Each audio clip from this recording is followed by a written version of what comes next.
This is the White Coat Investor Podcast, where we help those who wear the white coat get a fair shake on Wall Street. We've been helping doctors and other high-income professionals stop doing dumb things with their money since 2011. Here's your host, Dr. Jim Dolly. Welcome to Fire Week at the White Coat Investor.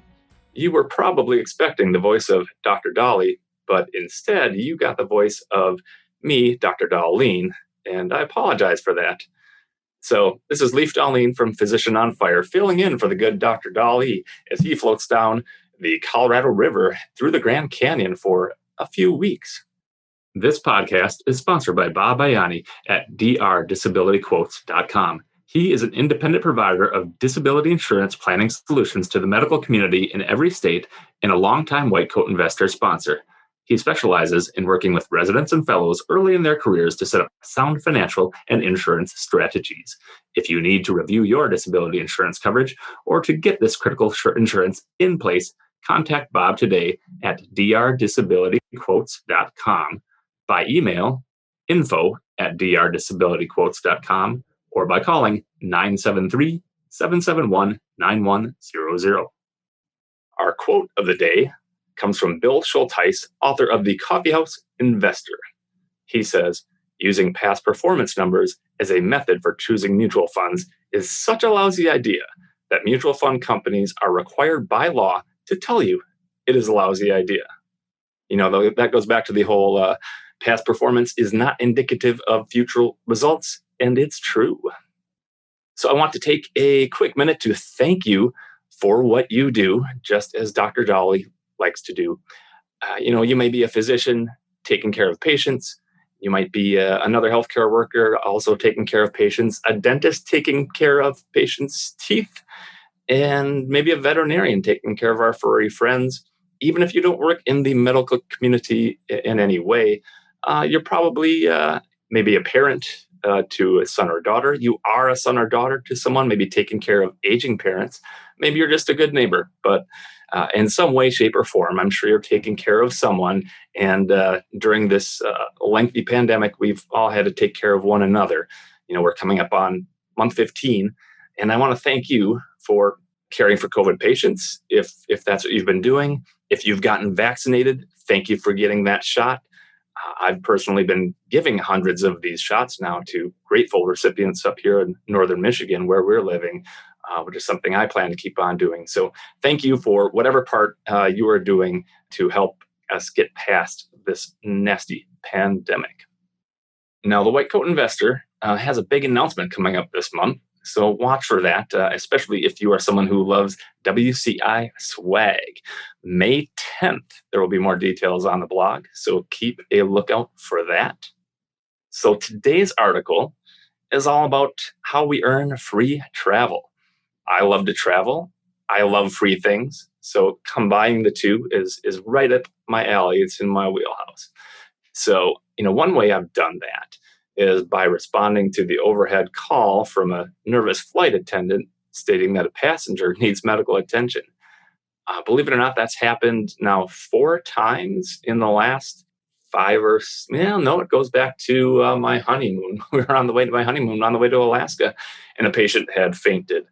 I answered 2 calls right around the first WCI conference. I think one was on the way back and another one later that same week.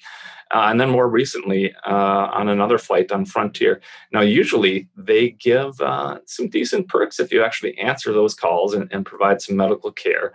I've started 2 IVs at 36,000 feet, both in syncopal patients who were dehydrated and remaining lightheaded. And I've gotten as much as, I think the first time, this was back in 2006, I was rewarded nicely with a $600 travel voucher for my wife and me. More recently, they've gotten a bit stingier. I know the one where I was coming back from the White Coat Investor Conference, I believe Delta gave me $150 to spend on free travel, and I didn't fly Delta within the year, and it expired. And then Frontier, well, all they gave me was a bottle of water. But hey, it's something. But actually, we're not here to talk about that way. That's the hard way to earn free travel, right? We're going to talk about the much easier way, and that is by using credit cards to pay for things you're already buying and using them smartly and intelligently to get the most for your return from money you're spending. So, you can do this by earning cash back, by earning points that can be converted to cash or other things, or you may just earn miles or hotel points with your credit cards. I want to state up front that you should not do this if you can't afford to pay the full balance on your credit card every month, right? Those interest charges will more than outdo the benefits you can get from earning points by spending on a credit card. So, first and foremost, be responsible with your credit card spending. But my wife and I have used a number of different cards to rack up points in some cases quite quickly, and that's covered the cost of flights for my family of four to go to Europe, to go to Central America, where we did a medical mission in Honduras. We've been to Mexico and back, all completely free of charge, other than maybe some fees that come with crossing borders.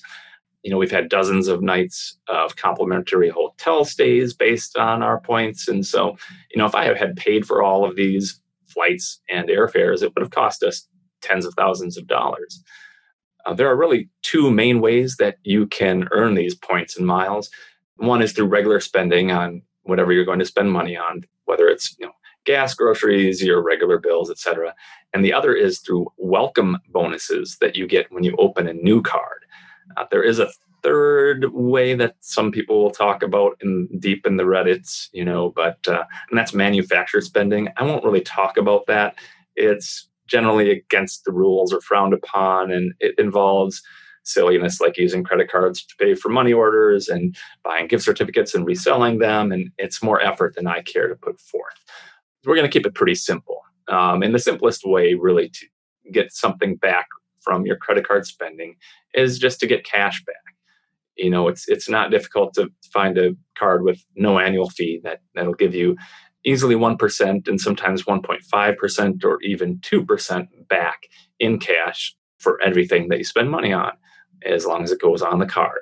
There are some other cashback cards that will give you additional money back on rotating categories that tend to change each quarter. A good example right now is I'm getting 5% back on any gasoline purchases with my Chase Freedom card. Other months it would be Walmart groceries, for example. It might be Costco or different categories. I say 5% back, but actually Chase has a pretty cool system where they give you ultimate reward points, which are basically worth a penny a piece if you trade them in for cash. But if you trade them in for travel, they can be worth more. And if you have the Chase Sapphire Reserve card, you get 1.5 pennies per point. So with a 5% back on gas using that Chase Freedom card, I can use those points with my Chase Sapphire Reserve card and actually get 7.5% back when I use it for travel booked through that Chase portal, which is basically Expedia. So that's a pretty cool way to just kind of get money back with your ongoing spending.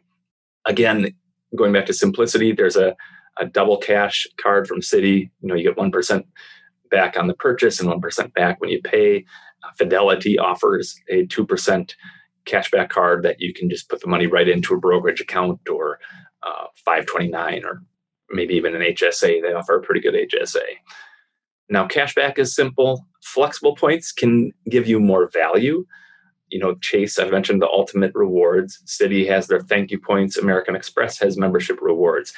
All of these can be redeemed for cash, so there's that option, but the redemptions are often more lucrative when you transfer those points to different travel partners. For example, Chase has direct relationships with Southwest and United. You can transfer your points directly to them for miles on those airlines. There are dozens of others, including some international airlines that are part of alliances with major airlines in the US, like Delta and American Airlines, for example. You may not be able to transfer your points directly, but you can transfer your Chase Ultimate Reward points to KLM and Air France's plan and then book a Delta flight. So you can book all kinds of flights with those flexible rewards. You can also use them with hotel chains. Hyatt is a direct transfer partner of the Chase points, and it doesn't take that many miles to book a nice hotel room with Hyatt. You can also get a card that is directly co-branded by your favorite airline or hotel chain. So I've got a Hilton Surpass card, they call it. It comes with some nice perks, automatic gold status, and you can get diamond status if you spend enough on the card, and that gives you access to their lounges where they have free food and drink throughout the day, which is pretty sweet. I also have a Delta card that gives us a free check bag, and so if four of us are traveling on Delta and we each check a bag, we're saving, I don't know, $150 each way, something like that.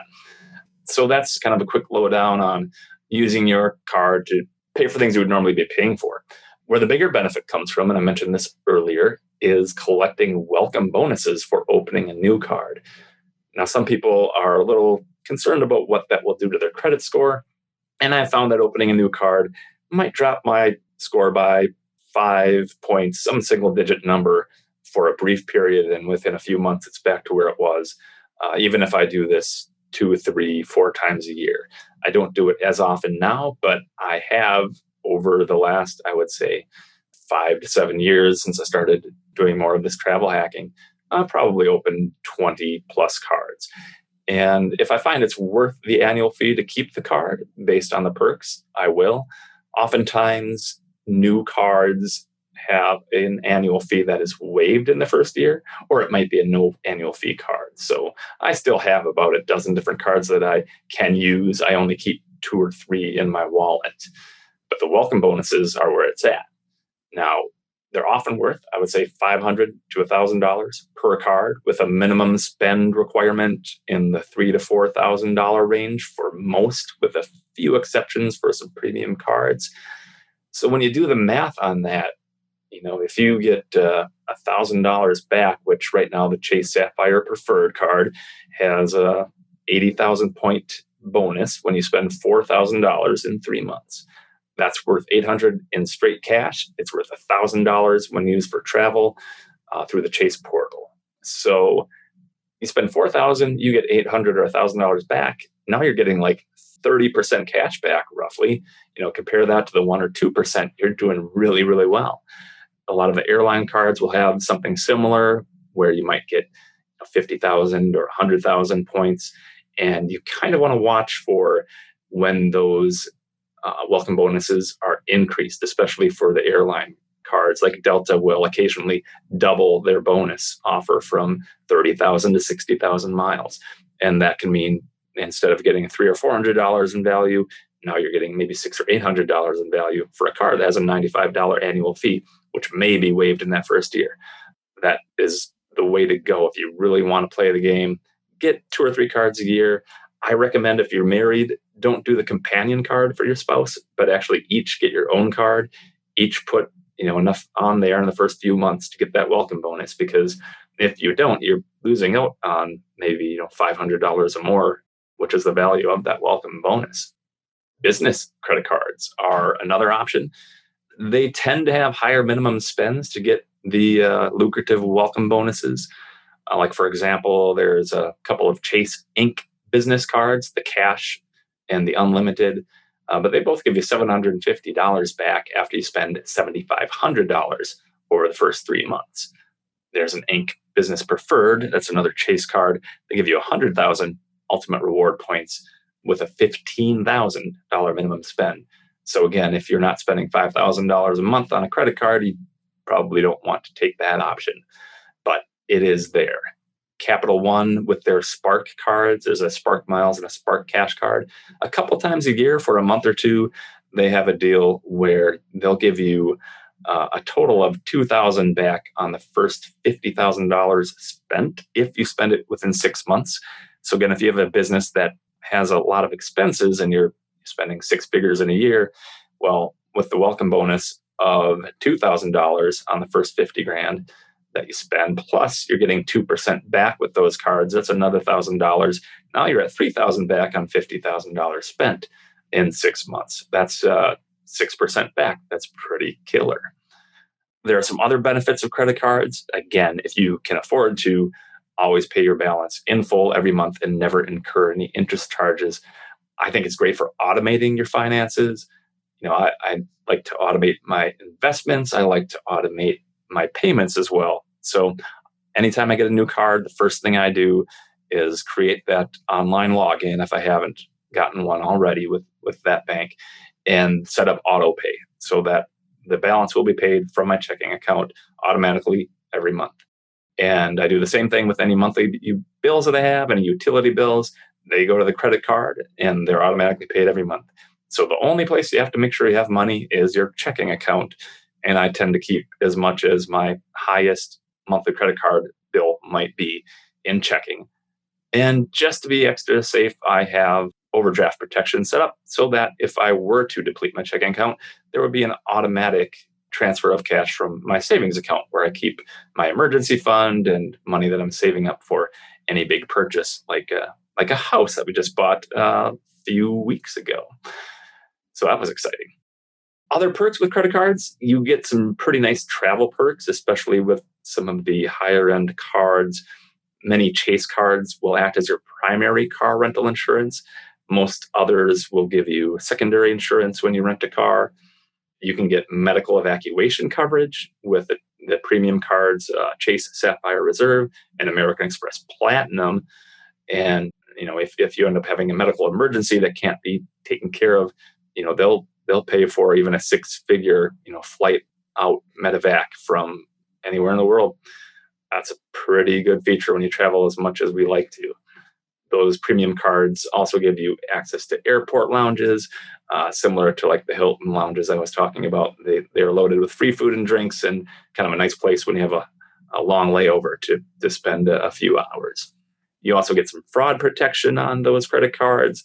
If someone were to get your number and start charging things to it, the most you'll be on the hook for is $50, although most cards seem to take care of all of that now. You also have the ability to dispute charges. If, say, a subscription service kind of hoodwinked you and automatically renewed something you didn't want to renew, and you can't work it out with them, you can dispute the charge on the credit card. And I think if you don't do this too often, the credit card company will generally side with you. And I've had to do that a few times. I don't like to do it, but hey, I mean, if someone is not being fair and charging you charges for something you're not using, you can go ahead and dispute that charge, and there's a good chance you won't end up paying. So, in summary, at the very least, make sure you're getting at least 1.5% to 2% back on your everyday purchases. Always use auto pay so that you don't incur any of those high interest charges. And do the same for your bills. Automate your life as much as you can. Make it easy. Keep it simple. And if you're willing to make it a little more complicated and pick up a new card maybe a couple times a year, maybe cancel a card or two if you don't think the annual fee is worth the perks the card offers, you can get a lot more bang for your buck by taking advantage of those welcome bonuses to the tune of maybe thousands of dollars a year. So let's go ahead now and move on to the listener questions. We've got quite a few to cover today. Hi, Dr. Dolly. This is Josh from Oklahoma. I had a question about index fund turnover rates.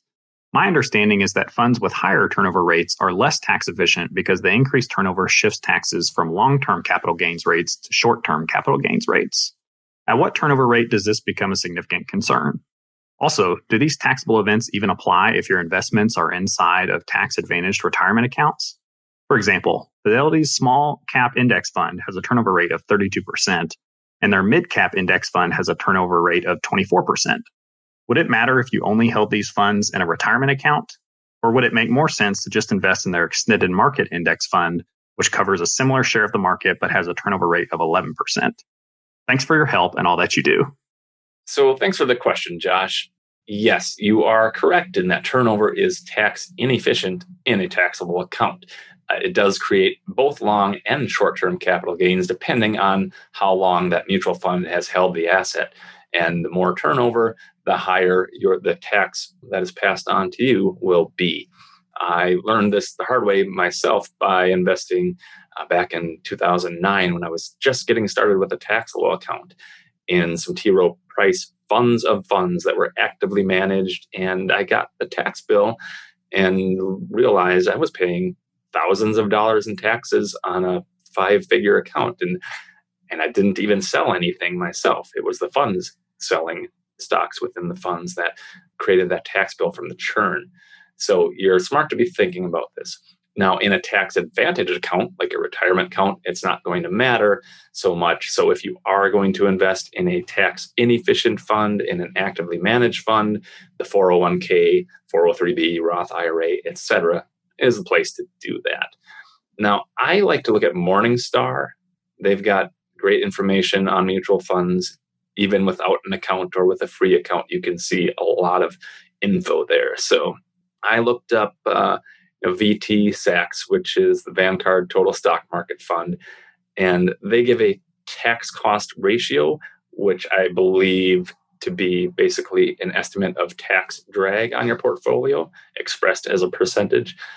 For VT SAX, it's 0.46% per year. So that's about right. It's about a tax drag of 0.5%, which is about what I end up paying on money in my that I have in my taxable account. Now, Fidelity's funds aren't quite as tax efficient as Vanguard's, and that's because Vanguard has a patented setup where the ETF is share class of the mutual fund, and they're able to kind of pass through a lot of those taxes from the mutual fund in a way that they're not passed on to you. So their mutual funds are equally tax efficient to the ETFs, and no other brokerage can say that, at least not until the patent runs out. And I believe it's 2023, might be 2022. Anyway, I looked at the Fidelity funds. The total stock market fund, SKAX, according to Morningstar, has turnover 11% and a 0.78% tax cost ratio. Now, they say the small cap turnover is 17%, mid cap is 14%, and extended is 15%. So I don't know why there's such a discrepancy between what Morningstar is reporting and what Fidelity is reporting.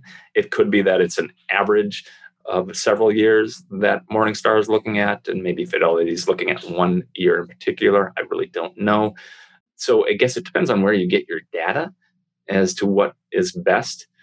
But Morningstar's data indicates that the extended market actually has the highest tax cost ratio or tax drag at 1.13%, with the mid caps being 0.76% and the small cap fund FSSNX at 0.86%. But you're on the right track. You do want to look at turnover. You do want to look at that tax cost ratio that Morningstar uses, that I think looks at more than just turnover, also looks at length of holding, long term versus short term, because the turnover and tax cost ratios are not perfectly correlated, and their methodologies are explained well on the site if you really want to dig into it. So if it's an index fund, it's going to be reasonably tax efficient. If it's an actively managed fund, it won't be. So keep that in your tax advantaged accounts. All right, let's move on to the next question from Eric. Hi, Jim. This is Eric from New York. My question is about purchasing muni bond funds, specifically at one point to consider adding a muni bond fund to your portfolio. As my wife and I continue to save 20 to 25% of our gross income towards retirement, we will be required to invest in a taxable account to meet that goal. Over the years, I anticipate that a larger and larger percentage of our tax-advantaged accounts will be taken up with a non-tax efficient bond fund. As that percentage grows, are we not missing out on the opportunity to have a sizable chunk of assets in the tax-advantaged accounts be dedicated to stocks, which have a greater potential for growth? The question is then, when is a reasonable time to start putting muni bonds in a taxable account? What percentage of the tax-advantaged account should be dedicated to bonds? Of course, we will be following our predetermined asset allocation. On a related note, if I do decide to invest in muni bonds, specifically a New York State muni bond fund, if we do relocate to a different state, which is highly likely, would I have to pay taxes on selling a New York State muni bond fund if the net asset value were to increase over the time I own the fund? Or would it just be easier to invest in a non-state specific muni bond fund and call it a day? Thanks, Eric. So, there's a few questions wrapped up in there. One is, are you missing out on owning stocks in your tax-advantaged accounts because you own bonds? Well, we both know the answer is yes. I don't think that's problematic if you are going to match your desired asset allocation across all accounts. I don't think there's anything wrong with having mostly bonds or even entirely bonds in your 401k and having mostly or all stocks in a taxable account. However, if you do get to the point where you feel that you would like to have a mix of both, then yes, I think muni bonds make good sense in the taxable account. And you've heard that here before. I'm sure Dr. Dolly has mentioned that multiple times. Now, the state income tax due will be determined by the state you're living in. And so in your case, it might make sense to buy a generic fund if you're not going to be in New York for a long time, or maybe a fund specific to the state that you'll be moving to, assuming that state does charge an income tax. Hi, Dr. Dolly. I had a question regarding taxes for side income. I'm a resident on a W-2 salary basis. If I, for example, do a deposition and receive $1,000 from the law firm in compensation for my time, I understand I have to pay federal and state taxes on it, but do I have to pay Social Security and Medicare taxes on it as well? If so, I would be grateful to know how to do that. Thank you so much for everything you do. Hey, Ben. Congrats on the side hustle. I think that's pretty cool that you're able to make that happen as a resident. And the answer is yes. If you earn more than $400 on any kind of side gig, you will have to pay taxes as a self-employed individual. Of course, you owe income tax, which should be fairly low with a resident salary, but you'll also owe the FICA taxes, which are Social Security and Medicare taxes.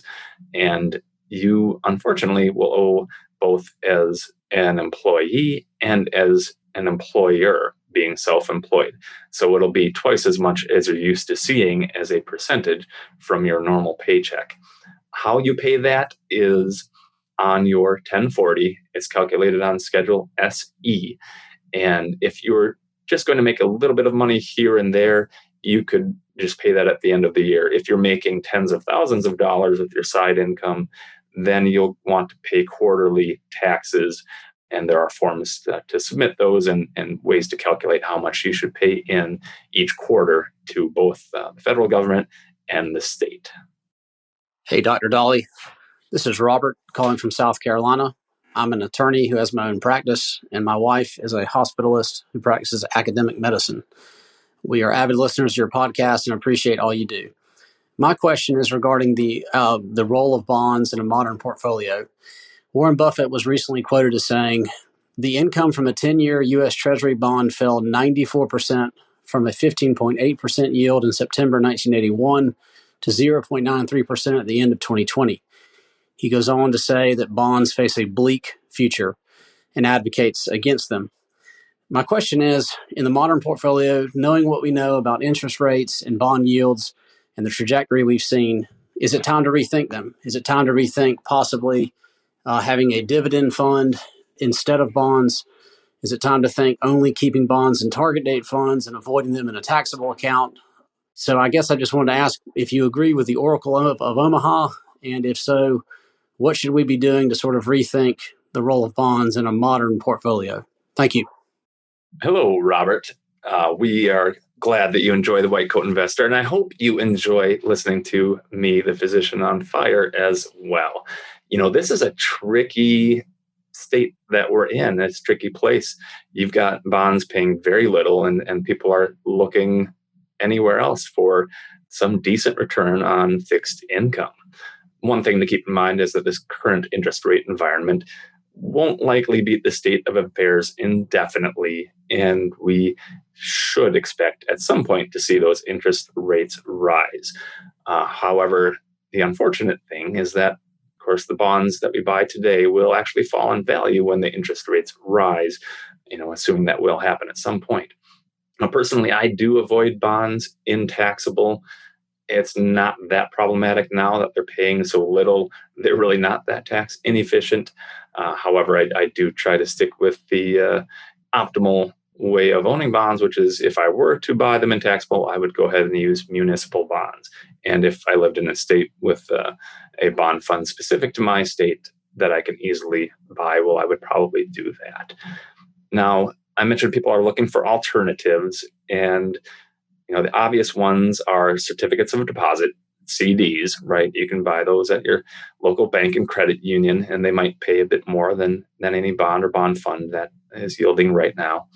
The quote unquote high yield saving account, which is not exactly high yield right now, but basically there are a number of reputable online banks paying about 0.5% right now. Not great at all, but it's there. And it is an alternative, and it is quite safe.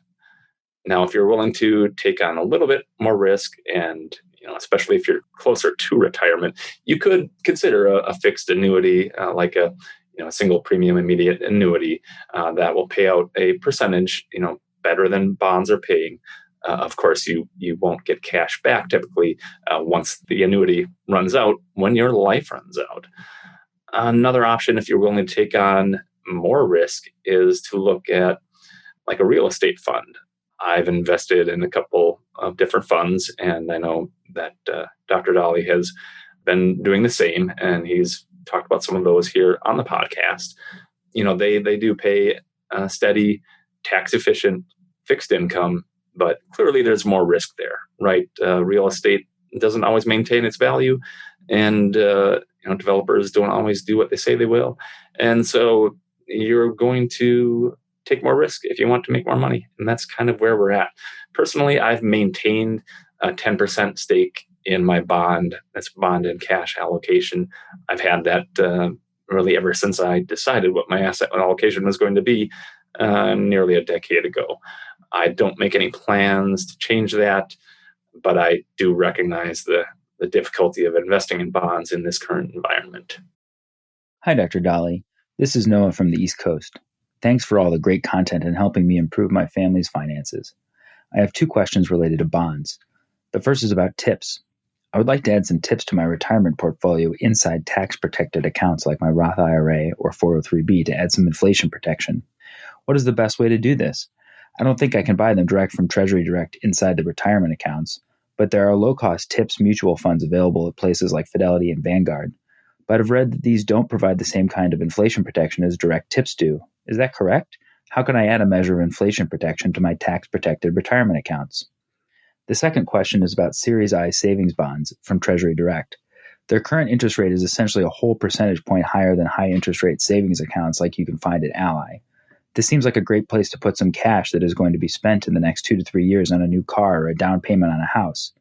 I recognize there's a limit to how much you can buy per year, but for a married couple, you can do $25,000 per year, which is not insignificant. What am I missing here? Seems like a no-brainer. Thanks again for your help. Those are good questions, Noah. And, I can see where you would maybe prefer to buy those tips directly as opposed to buying a tips fund. However, it is pretty tricky to do within a retirement account, as you mentioned.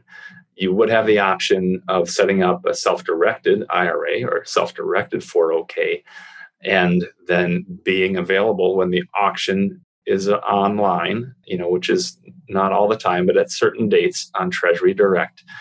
And, then there are fees, of course, with setting up self-directed accounts. And then you've got a fee to sell the tips directly when it is time to cash in. So for all of those reasons, I prefer the tips fund. It is true that they can be volatile. They are priced on the expectation of future inflation. But I think you get most of the benefits of tips from a tips fund. And if you want to learn more on that, our friend Mike Piper, who was a speaker at the White Coat Investor Conference, along with me and the good Dr. Dolly, he's got a post on it at The Oblivious Investor, and we can link to that in the show notes. But if you Google tips versus tips funds, you'll probably find it. Your second question was about I-bonds. And, that is a great response to Robert as another alternative to a low-paying total bond fund, or an alternative to your quote-unquote high-yield savings. I looked here, and as of mid-April, these I-bonds are paying 1.68%. You can buy them from Treasury Direct. And again, everybody's looking to eke out a little more from their cash, and you should get what you can. Now, you do lose 3 months worth of interest if you sell your I bond before you've held it for 5 years. So I would plan to hold for, at least 6 to 12 months to take advantage of that interest rate arbitrage, or you won't really gain anything. Hey, Dr. Dolly, this is Joe with a question about independent contractor work. I'm currently a hospital employed doc, and the hospital recently came to me and asked me to oversee some of the hospital PAs. The pay would be a few thousand extra dollars a year. It sounds like the work would just be me being available to the PAs if they have questions about lab work, and it sounds like it'd be really minimal. At first I said, sure, it sounds very simple. Why not for a few thousand extra bucks a year? And then I realized that it's actually independent contractor work, and I'm responsible for self-employment taxes and withholdings, etc. And I'm trying to make sure there's no negative impact on my finances or taxes of doing this for only a few thousand extra dollars a year. I use TurboTax to do my taxes, and I would think it would be pretty simple just to enter in some additional independent contractor work. I'm also going for public service loan forgiveness, and I want to make sure it won't negatively impact me there. Also, would I be able to open up a additional retirement account because it's independent contractor work? Any insight, advice, anything I'm not thinking about that I should be that you would know, that would be greatly appreciated. And thanks for all that you do. Hey, Joe, thanks for the question. Yeah, one thing that you didn't mention that I'm hoping and guessing you have thought about as far as how your finances could be impacted is the liability. Now, it sounds like it might be just being available in case they have questions about labs, but what's in writing? What is your actual liability? What is your exposure from taking on this responsibility? In my mind, I would say it may not be worth a few $1,000s a year, even though it does give you the ability to open up a solo 401k, an individual 401k. It does give you a little more spending money. It shouldn't impact your ability to qualify for PSLF because you do remain employed by a nonprofit. And again, the taxes, well, yeah, you do pay a little bit more. You pay the income tax on that money plus FICA taxes as a self-employed individual. But again, really ask that question, what is your liability? What is your exposure to anything that might go wrong with one of the PA's patients? That would be by far and away my biggest concern with this potential independent contract work. I'd like your advice on what to do with a windfall we have coming in shortly from the sale of our house. Our target asset allocation is 60-40. And at this point, we have used up all of our space within our traditional retirement accounts for our bonds, and we're now putting bonds into our taxable account.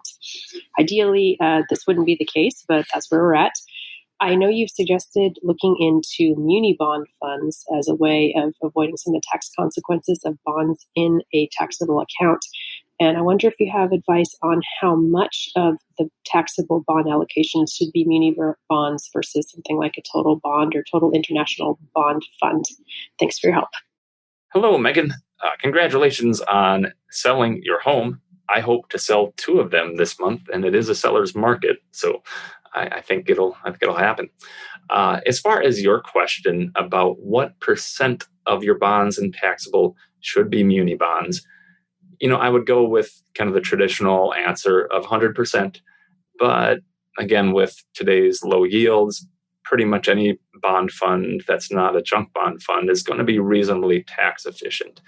If interest rates do rise in the future, those munis will hold a larger advantage over a total bond fund. So plan accordingly there. Lots of questions about bonds today, which people aren't talking about them much. But again, congrats on selling the home and for sticking to your 60-40 plan. You may look to some alternatives for bonds like other folks like Robert today is doing. But if your plan is to stick 60-40, I would stick with muni bonds in taxable. Hey, Jim. This is Joe from the Upper Midwest. I had a question for you about kind of the financial order of operations. So assuming that high income earner is maxing out their 401k, their backdoor Roth, coming into the question of what the next best place to put money would be. Don't have an HSA available. Do have a 457 non-governmental plan with low-cost funds available and a reasonable distribution plan in an employer that I feel pretty confident in. However, I also have access to a solo 401k. Challenge is that if I contribute to the solo 401k, then it reduces the 199A deduction. So I guess my question for you is, would you favor contributing to a 401k that's all my money, or work with the undesirable aspects of a 457 plan in order to maximize a 199A deduction? Thanks. Well, hello, Joe from the Upper Midwest. This is Leaf from the Upper Midwest. I know this isn't Dr. Dolly, and that's who you were hoping would answer the question, but I'll do my best. And I'll start by congratulating you on maxing out that 401k and doing your annual backdoor Roth. It sounds to me like the 457B, even though it's non-governmental, may be a decent option in your case. If you got an employer with solid financials that you don't think is on shaky ground, and you think that will remain true for a while, and you have good distribution options, which you mentioned, and if you're thinking at all about early retirement, well, then 457 is great because you can start collecting on it at any age without any penalty as long as you have left your employer. Now, the solo 401k, you are correct when you make tax-deferred contributions to a 401k that will reduce your qualified business income deduction, that Section 199A deduction. And that's assuming you are well within or below the phase-out range. That starts when you jump from that 24% tax bracket to a 32% tax bracket. And that happens at an income of, I believe it's about $326,000 now as a married couple, or half of that as an individual filer.